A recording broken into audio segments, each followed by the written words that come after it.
now excited to introduce our keynote presenter, Dr. Lamia Sadr, who will be speaking on SFIA, the skill and competencies for the digital world. Dr. Lamia is the managing partner at Advisors Egypt, PMP, and certified ESTI, which is Emotional Social Competence Inventory, Assessment Accreditation, Doctor of Philosophy, PhD in Project and Program Management and Digital Transformation, Imperial Business School Executive Program. Dr. Sadr is an inspirational public figure within Egypt professional community. She has over 25 years of experience in strategy consultancy, organizational development, and management. She has led several large public and private projects for the development of Egypt's growing economy, transformation, and modernization. Dr. Sadr holds a PhD in Project and Program Management from Schema, France, and an MBA of Business Administration and Management from the American University of Cairo. Please join me in welcoming to the stage Dr. Lamia Sadr.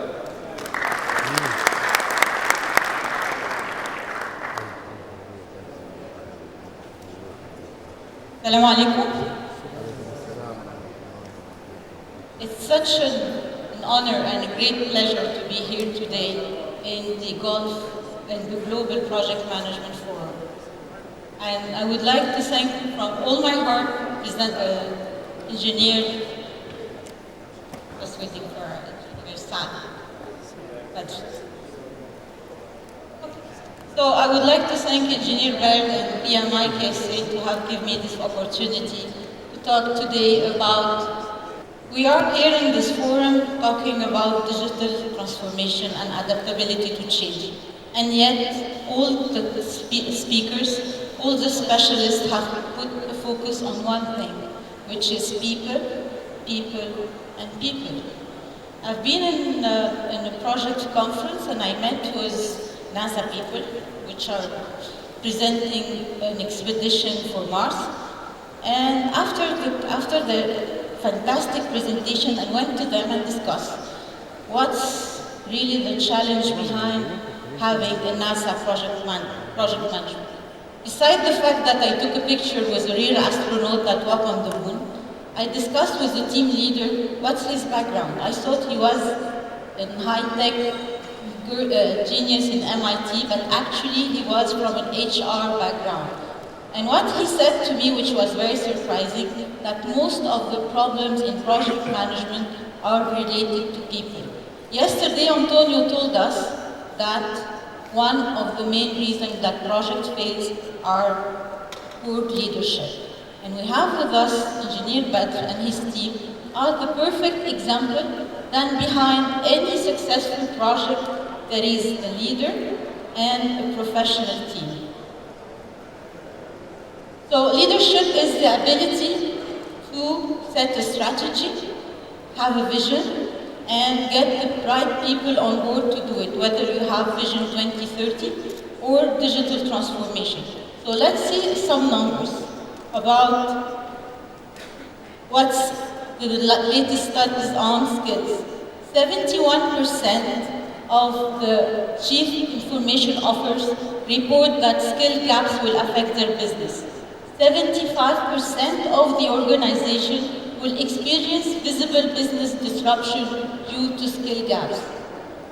70 employees right now do not master the skills they need for their jobs. And 80% of the employees do not have even the ability to develop their needed skills or future skills. And still 51% of the employees seek other jobs. And hence, the #1 risk for any organization right now will be skill shortage. And only 2 out of 10 organizations really take necessary or tangible action to resolve this issue. Technology. Nowadays, technology is everywhere. We are depending on technology. We cannot imagine an industry or an organization that is not critically dependent on technology. And is technology an option? No, it's not. Is it a luxury? Not anymore. It's not here for success. it's here for sustainability and survival. And in order to be, we are in technology business or project management business, but we fail to realize that we are still in the people business. You cannot have technology without, even if you're very comfortable at the best technology, you're still relying on certain skills, people with certain skills and capabilities. And the dependency, you need people to analyze your data requirements. You need people to architect your solutions. You need people to implement projects. You need people to build, maintain, and support technology. And with all this increasing dependency on technology, hence the scarcity of those people, and hence that organization will have shortage in talented people. And usually the IT department is very not comfortable with getting those skills. Yesterday, Jennifer mentioned in that PMI, it's very important to seek your career development.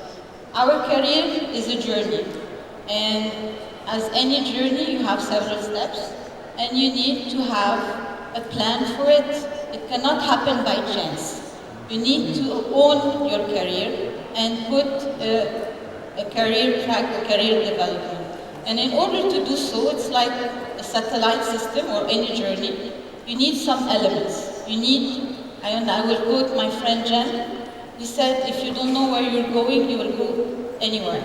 So in order to plan your journey, like you do it every day when you're going from the office to your home or vice versa, you need to know where you are, you need to know where you want to be, and you will use a GPS system to do that because it's already available. And with this set of data and maps, you will move from point A to point B.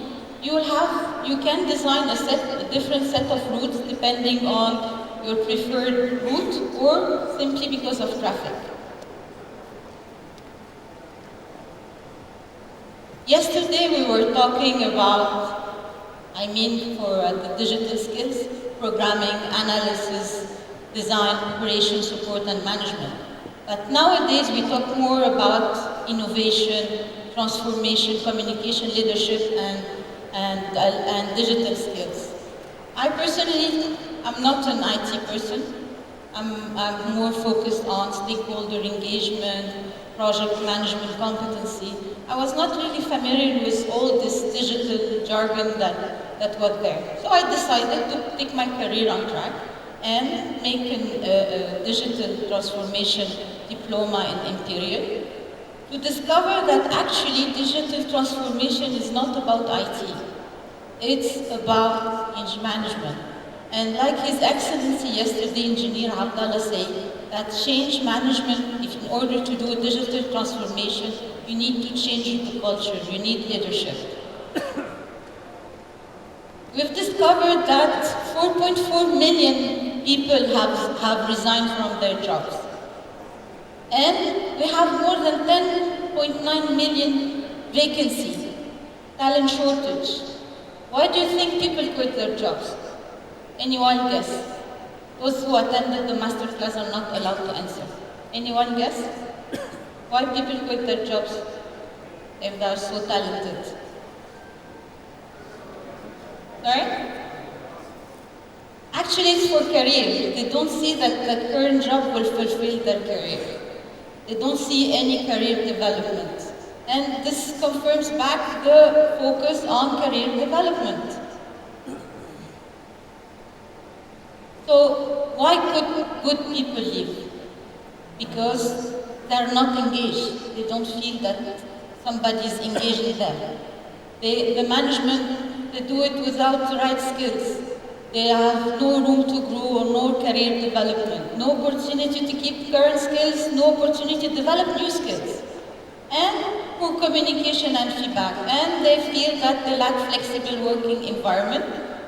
The leadership, they have no clear vision or mission where they want to go. And they feel that they're burned out. They feel they're losing their time. So, 90% of the people of the HR or the organization feel that the skilled candidates are hard to find.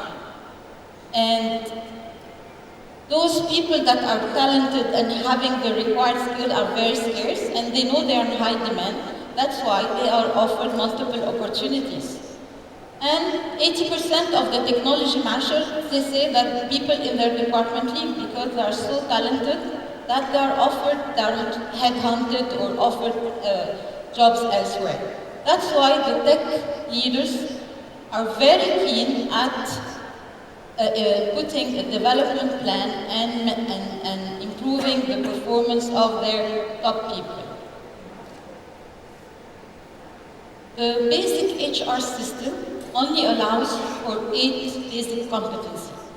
So if in your organization you want a digital forensic specialist, the system cannot differentiate between digital forensic specialist and a simple desk service analyst, which give access to people for the applications they want. So at the end, you might end up with a bodyguard, because this is what the system parallel to the competency that was on the job description.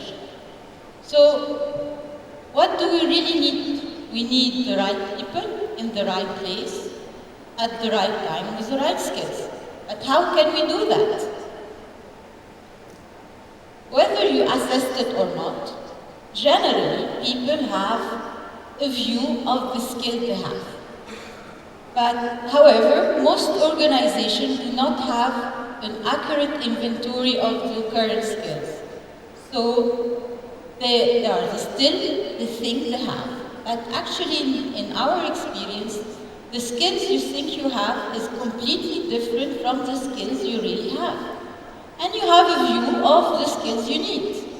The good thing is this blue area of the skills you have really and the skills you need. So it's in what we say, it's a non-usable capabilities. And you have a bonus of the skills you didn't know you didn't know you had, but which are really needed. So it will be used. But the scary part is the skill you thought you had, and you actually really need, and you don't have it. And this is where all the cyber security breaches happen. Because you thought you had this guy that had the skill to prevent any data breach, and actually you don't have it. And this is a very scary thing, because it implies thousands of dollars of losses. And when you know the skills you have and the skills you need, you can get the skill gap. So what the companies are doing it right, how they do it? First, they identify the skills they have and the skills they need, because you need to know where you stand in order to move forward. You need a common language to define and describe the skills you need. Yesterday, Rachel mentioned that the art of project management, or the leadership in project management, is to have a unified communication. What's the meaning of unified communication? It's meaning speaking the same language. Every people in the departments, or whether they are in the IT or in other departments or HR or at any level of the organization, they should know really how to describe a job and the skill requirements. That's why we are saying SFIA, because it has been tested. It's like with GPS. SFIA, by the way, it's the name of the framework. It's not the name of the person who invented it. It's not the girl named Sofia. It's skills for the informational age. So we're gonna see. I want to tell you also something nice about this framework, that it takes in consideration everything. It takes the qualification, the knowledge, the technical knowledge, the methodology, the experience, because it's part of the skills of the people. It takes the professional skills and the behavioral skills. This is all the elements to make you perform at a job and get the required performance. Then you have to take an interest at the skills and experience of your people. Not only the current skills of the job they are performing. You have to ask them what they really can do. You might discover that they can do much more than what their current job are requiring them to do. And just by doing that, they will feel more empowered. And yesterday, Antonio mentioned how much employee empowerment was important, because they will feel they have been recognized for the specialist skills they have. Then, having the skills you need, the skills you have and the skills you need, you have to be very transparent about the gap. Transparent with the employee so that they can speak with their manager about how to move forward and plan their career development. And this last step will be empowering the individual specialist and manager, because you will have data.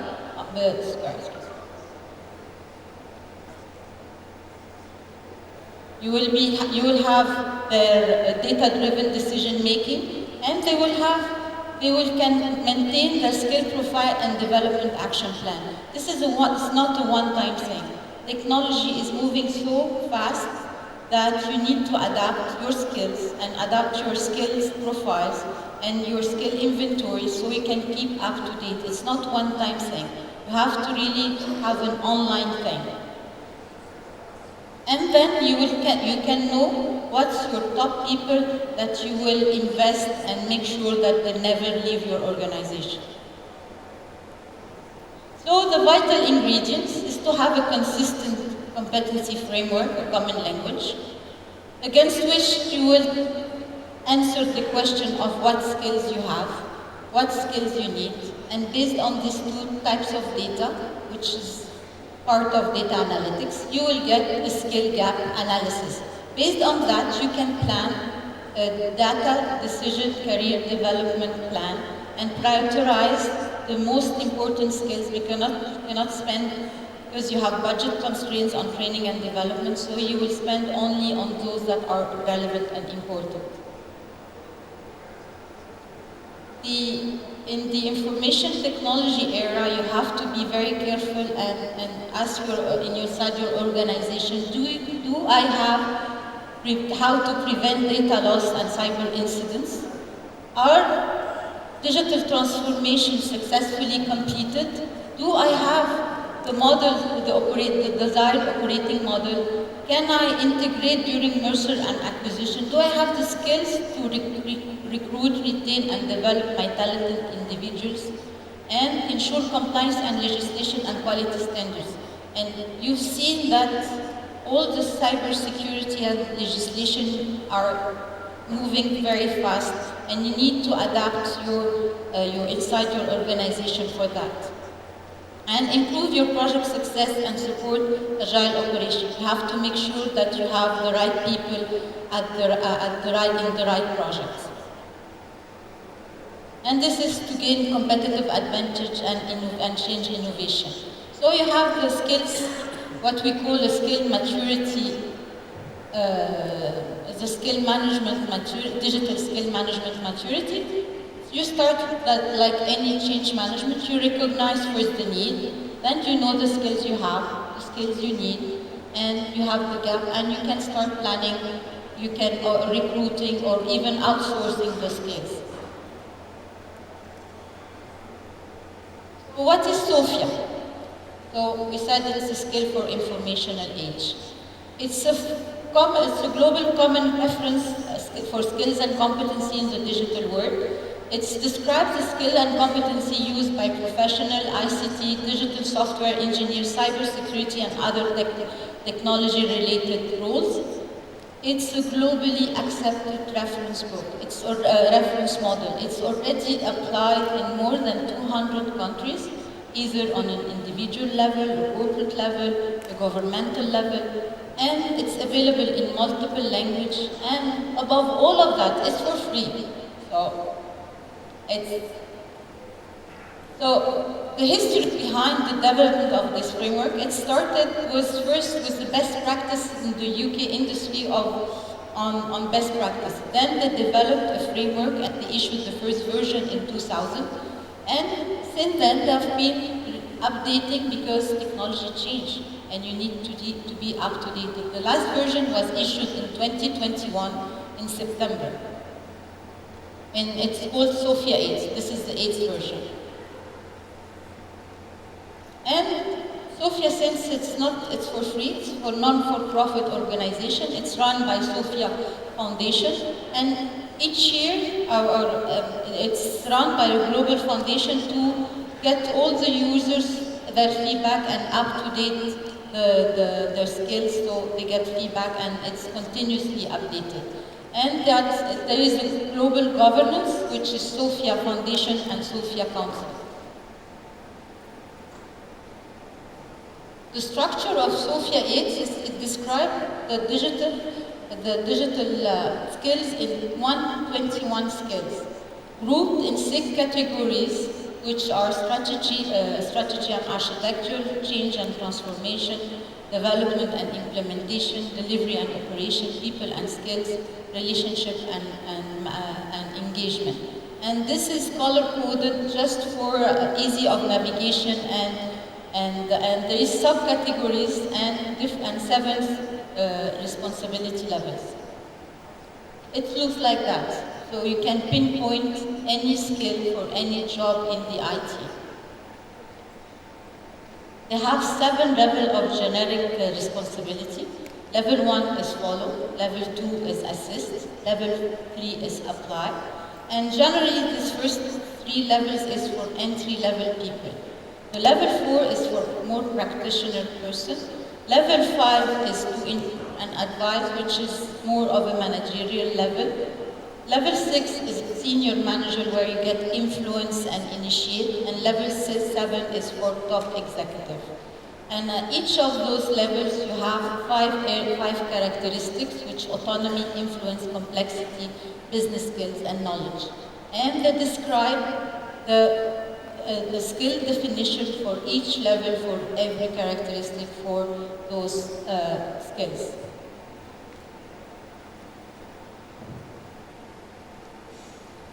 So it's not clear, but you can download it it's for free on the website, and you will get the description for every level. Can you have the video, please? The information age has become the globally accepted common language for skills in the digital world. It provides descriptions of skills and responsibilities for professionals in and around information and communications technology. SFIA provides a definitive set of digital, cyber and technology skills, each described at 1 or more of 7 levels of responsibility. To aid navigation, SFIA structures the skills into 6 categories, each with a number of subcategories. It also describes 7 generic levels of responsibility in terms of autonomy, influence, complexity, knowledge and business skills. SFIA is used in nearly 200 countries and is growing fast. SFIA enables individuals to easily assess current skills and levels, identify skill goals and plan professional development, match skills to roles and jobs. Organizations and governments use SFIA to define role profiles and job descriptions, in procurement, in talent and skills management, to quickly identify skills they have and skills they need, and in education and training to ensure the most appropriate courses and certifications are selected. In recruitment, SFIA is used to create SFIA-based job descriptions, identify, shortlist, interview and select resources based on intelligent skills matching.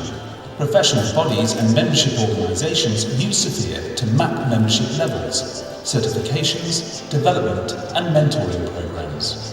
Conference and event organizers identify target audiences by mapping to SFIA, so individuals can select the event and sessions which best match their needs. Service providers use SFIA to describe their services and capabilities and create SFIA-based rate cards. SFIA is the common language for skills in the digital world. Do you know what skills you have and the skills you need?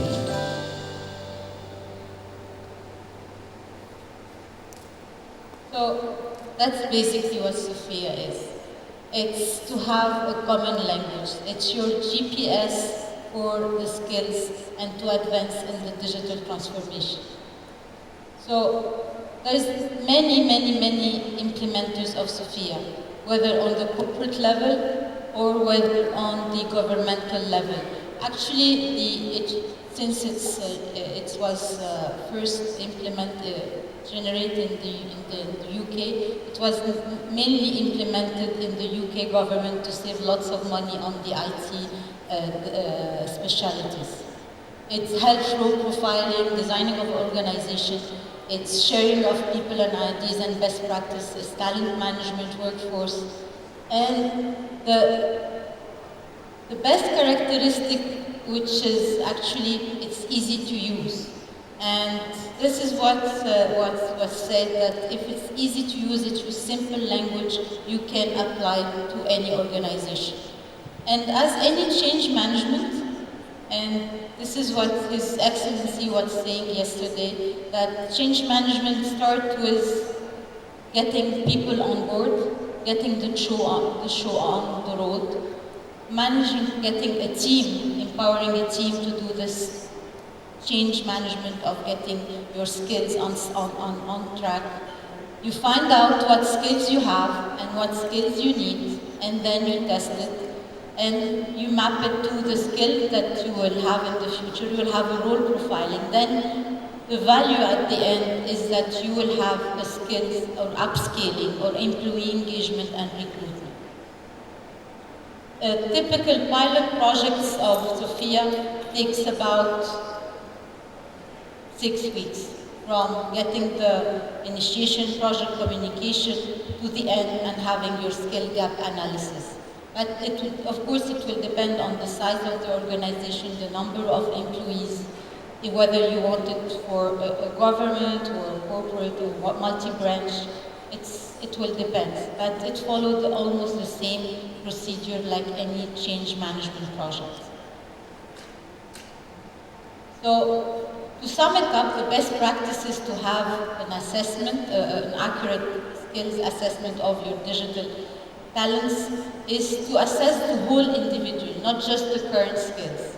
It's to capture all level of skills, and believe it or not, people at the same job can have it can practice their job at different levels. And to recognize that it's not binary, it's not I have this or not. You have to apply the 80-20 rules, that if the criteria fits 80% of what you're doing, you have the skills. If not, you don't have it, and you have to work on getting it. Then you have to ensure that you assess all the level of responsibility. You take into consideration the autonomy, the influence, the complexity, the business skill, as well as the professional skills.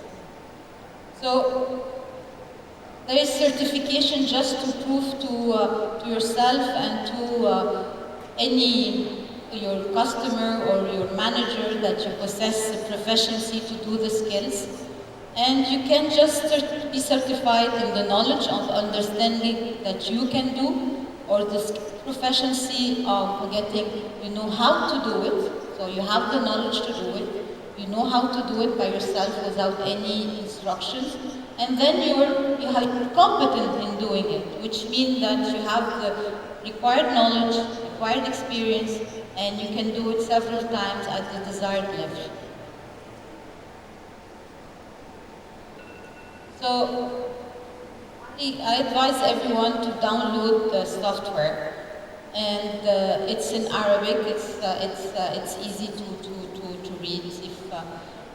Whether for an organization or for individuals. For an organization, it takes 10 minutes to get the maturity, whether you have an accurate skills inventory or not. For an individual, it takes from 10 to 60 minutes, depending on how thorough he is in doing an assessment. And it's for free. So you can just download it. So I hope I'm on time. And I'm here for any suggestion or question afterwards.